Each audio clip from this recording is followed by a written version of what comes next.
Ladies and gentlemen, the Columbia Broadcasting System invites you to sit back, relax, and listen to Eddie Anderson in the private life of Rochester Van Jones.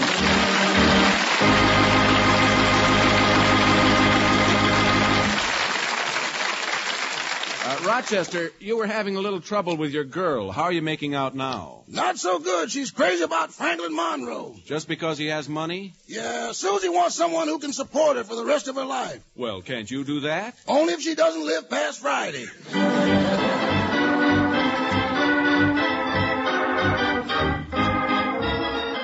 Yes, it's the private life of Rochester Van Jones. The amusing adventures of the happy-go-lucky fellow who works for that famous man in Beverly Hills, and brought to you by the Columbia Broadcasting System.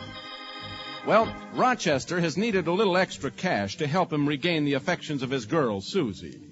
So, to get it, he's become a part-time collector for the Friendly Finance Company. This morning, we find him standing on Susie's front porch, knocking on the door for the second time. Doesn't seem to be anybody home. That's funny. Maybe she's in the garden around the side. I love a gal who grows her own groceries. I'll go over to the side of the porch and take a look. Uh-oh, there's Susie now, and she's talking over the back fence to Lila Edwards. Right now, if I had to decide between Franklin and Rochester, I don't know which one I'd choose. Well, when you make up your mind, Susie, throw the other one to me. Lila, what would you do if you had two men that were taking you out and dating you and trying to kiss you all the time, and you had to choose between them? What would I do? I'd toss a coin and hope it comes down sideways. Serious, Lila. Well, personally, I like a man who takes me to nice places. Well, last week Franklin took me to the Palladium. Gee, I never knew they had such a beautiful dance floor. Wait a minute. You told me the other day that Rochester took you there, too. I know, but Franklin took me inside. One shagging would be outside anyway. I'd better pretend I'm just getting here. I wish I could complain about having so many men. Hello, Rochester. Hello, honey. Hello, Lila. Well, I guess you two want to be alone. Bye. Goodbye, Lila. Susie, I came over to ask you for a date for this evening. Oh, but Rochester, it takes money to go on dates. And I've got a vague idea you're always short of money. That isn't just a vague idea. That's the complete story. But not for long, honey. Your dreamboat has become a temporary businessman. Oh, really? Yeah, I'm a collector for the Friendly Finance Company, and I get a commission on every account I collect. Oh, that's wonderful. As a matter of fact, I'm on my way to the office right now. Oh, you've got an office of your own? Well, not exactly an office. Oh, you mean you've got a desk? Well, I wouldn't say that either. Well, what do you have then? A pad, a pencil, and a standing permit to use the payphone at the corner gas station. Anyway, I'll have money to take you out tonight. Well, I don't know, Rochester. Franklin wants to take me to the opening of the Melody Club. Well, let me take you, Susie. I'll have the money. I figure a night at the Melody Club, including the cover charge, will come to exactly $10, and I'll get that. Well, how do you expect to get out without leaving a tip? Shag, baby, shag. Well, if I'm going to raise that dough, I'd better get over to the office.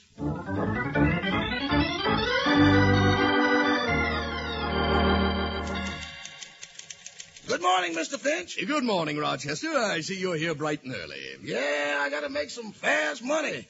So just hand me that list of collections and point me in the right direction. I'm on my way out of the no-income bracket. Good. Let's look over the list and see what there is for you. Let's see. You might try this one, Martin Smith. Just be polite and tell him who you are. And remember, you have the law on your side. What did he buy that he hasn't paid for? A double-barreled shotgun. Let's look over the list a little further. How about this one? No, that one's too easy. He wants to give up the item he got financed anyway. It's a television set. Oh, why is he so anxious to give it back? When he bought it, he didn't know about Arthur Godfrey. Here we are. Rochester, if you can collect this delinquent account, you'll get $8 commission. Now you're talking. What's his name? Jake Zelinkas. That name sounds familiar. Well, it should. He's the leading contender for the heavyweight wrestling championship. Are you sure you don't have any desk work for me to do? No, our last collector is coming back to do that as soon as he gets out of the hospital. I want you to collect from Jake Zelinkas. Jake Zelinkas? He's a pretty good wrestler, isn't he? Oh, yes. He's gone through 10 of our collectors undefeated. But don't you worry about that. Think of the $8. I wish you'd make it 10. Why? I'd like to leave a large estate.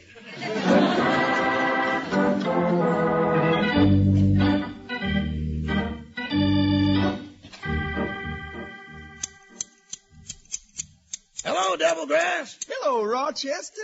Devilgrass, you're the best friend I've got, so I came over for some advice. But I see you're busy. Oh, no, I'm through trimming this hedge. Come on in the kitchen. What's your problem, Rochester? Well, Susie had a date to go to the opening of the Melody Club with Franklin Monroe, but she said she'd break it when I told her I'd have enough money to take her there. But I haven't got the money yet, and if I don't get it, that'll be the end. Oh, can't raise the money, huh? Not unless I make a collection. Well, make the collection. It sounds easy. From a 240-pound wrestler? I'm talking about Jake Zelinkas. I can get hurt if he just leans on me.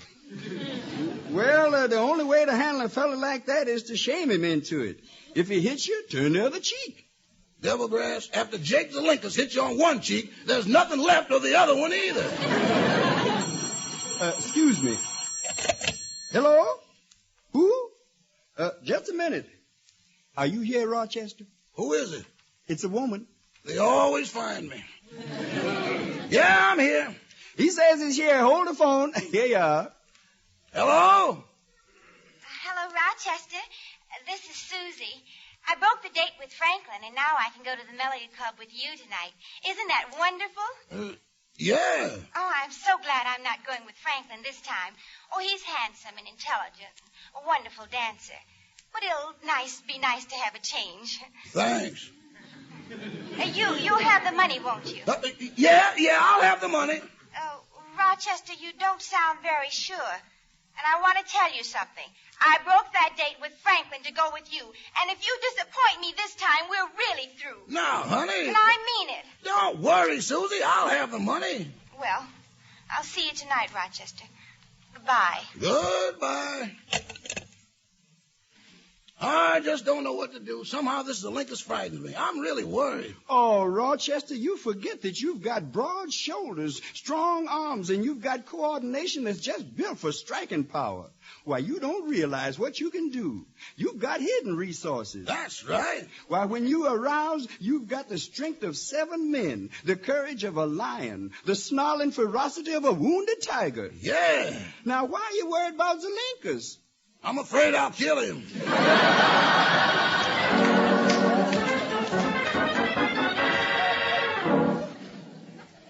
Oh, nurse.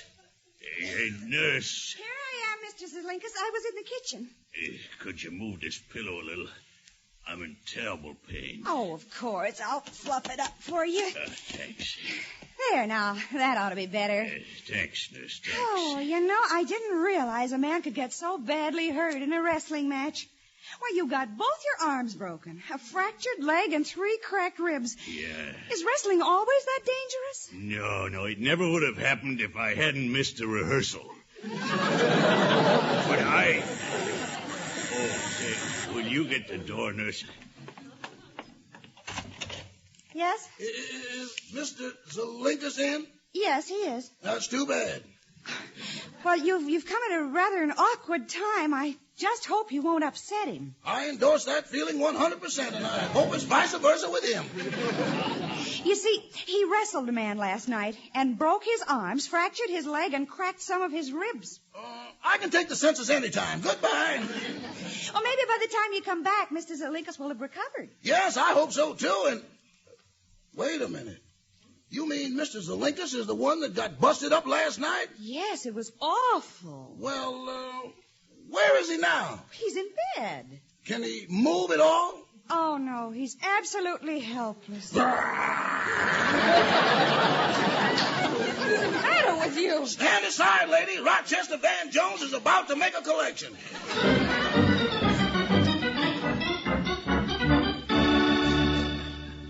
Rochester, do you mean you actually collected the $100 from Zelinkas? Sure, all in a day's work. It was nothing.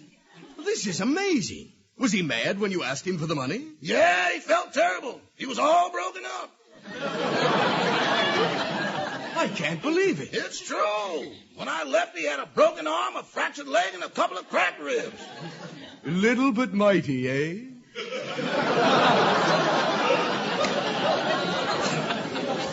Now, about my $10 commission. Hey, it's worth it. Here you are. Thanks. I've got to run along now, Mr. Finch. My girl is waiting for me to crush her in my arms. Oh, by the way, there's one more collection I'd like to have you make. This one here from Mrs. Jackson. It's right on your way. You'll be able to pick up a couple of more bucks. Good, good. Then I'll be able to take Susie in a taxi.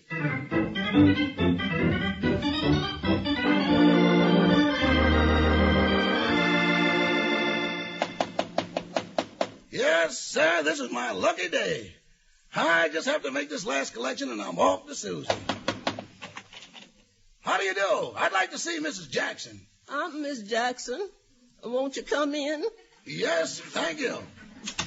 My, it's so nice to see a friendly face. Won't you sit down? Thank you. I'm always so happy when I have a visitor, especially when it's a fine young man like you. I'll fix some tea for you. I haven't got any cookies, but I'll put a piece of toast on the stove. How'll that be? Oh, just fine. I'd better get this over before I lose my nerve. Mrs. Jackson, I'm from the Friendly Finance Company. Please don't call me Miss Jackson. Just call me Mother. Do you know you're 3 months overdue on your payments? Mother? 3 months overdue. Yes, I'm afraid I do, son. But I haven't got a penny in the house. If you can't make the payments, I'll have to take your stove back. Mother? Really, I will. First, have your tea. I hope you don't want it too strong. After I use a tea bag a few times, it loses a little flavor.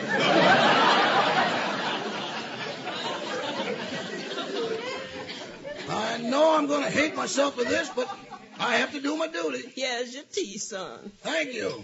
And here's your toast. Thanks. Mrs. Jackson, that stove is awfully important to you, isn't it? You have to cook on it. Well, most of the time I just use it to keep the room warm. But I haven't any money, so I guess you'll just have to... No, I don't, Mrs. Jackson. I've made up my mind. I'm not going to take that stove away from you. But if you don't, you'll lose your job. You better take it right now. No, I can't. But you got to. Yeah. I'll help you carry. Wait a minute. Just a minute now. I happen to have $10 in my pocket, and that'll pay you up to date. Oh, son, I can't let you do that. You probably need the money. Oh, me? I'm loaded. Here's your receipt. Thank you, son. That's all right. Goodbye.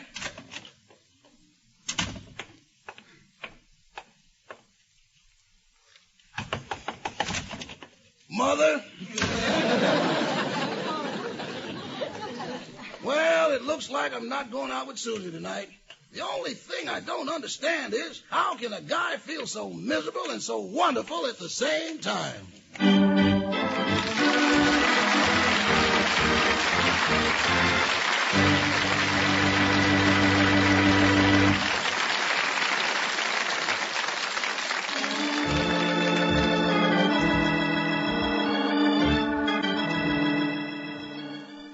Well, things didn't turn out too bad for Rochester and Susie. In fact, right now, they're at the Melody Club. This sure is a nice place, and the food is good, too. Are you enjoying yourself, Susie? Oh, I sure am. And I think it was very broad-minded of you, too, to invite Franklin to come along with us. Broad-minded nothing. Somebody's got to pay the check.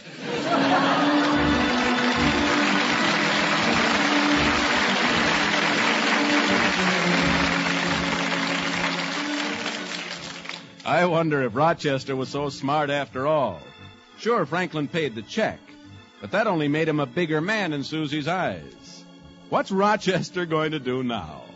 Listen in tomorrow to The Private Life of Rochester Van Jones, starring Eddie Anderson. Brought to you at the same time every night by the Columbia Broadcasting System. The Private Life of Rochester Van Jones is written by John L. Green. This production is supervised by Sam Perrin. This is CBS, the Columbia Broadcasting System.